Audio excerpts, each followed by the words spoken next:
Fa inna qimataka ala qadri himmatik. Мақсатыңыз қаншалық биік болса, ошончолук Кудай Таала жардам берет сизге.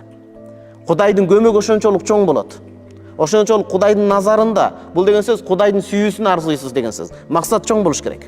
Мусулман адам өзү ата айтып тургандай максаты бийик адам. Мусулман ким?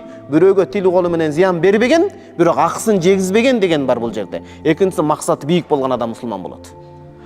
Мусулман эместердин максаты бийик эмес ал. Канчалык айга өтсө Марска барсын, бирок бул дүйнө менен чектелип бүтүп калат акыркы чеге. Мусулман адамдык укуруга алыс болот, акыретке да кармайт. Бир медик чыгыш керек. Бүгүн эскертип туруш керек, бизди караш керек. Ата мондай алдын алыш керек, мындай кыймылдаш керек, кан коюлап кетпеш керек, бүт алдын алыш керек. 30-40ка жетпей сахарный диабет болуп атат биздин балдарыбыз.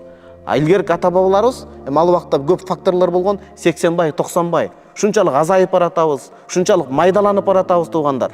Туурабы? Бечел болуп баратабыз.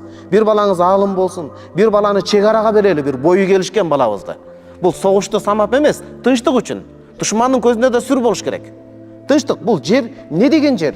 Бүгүн аэропортко барып калдык, досубуздун үй бүлөсүн узатып, жанында караам болуп. Барып келатып, не деген жер? Жана Көчкөн Сактанов атабыздын маркумдар үнүн окуп, могу Бишкекке кирип атканда кош келипсиздер деген белги бар го. Шундай көзүм жашылданды.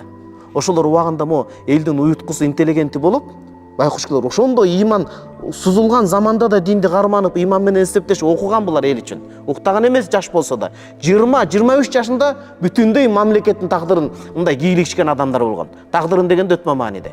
Анан ошолорчу жата турган жери жок, жанагы маркумдарды окусаңыз, эмеде паркта эс ала турган жайда эле эс алып, экзамен тапшырып, элдин маселесин түйшөлткөн адамдар болгон. Бирөө бүгүн мына азыр могу суроолордун мен сизге мынтип эле айтайын, 70-80% үй бүлө алкагында. Күйөөм карабайт, аялым укпайт. Туугандар, сиз 40та ушундай нерседен арыла албай атасыз. Алар 20 жашында мамлекеттин маселесин түйшөлүшкөн да. Азыр бизде үммөт маселеси турат туугандар.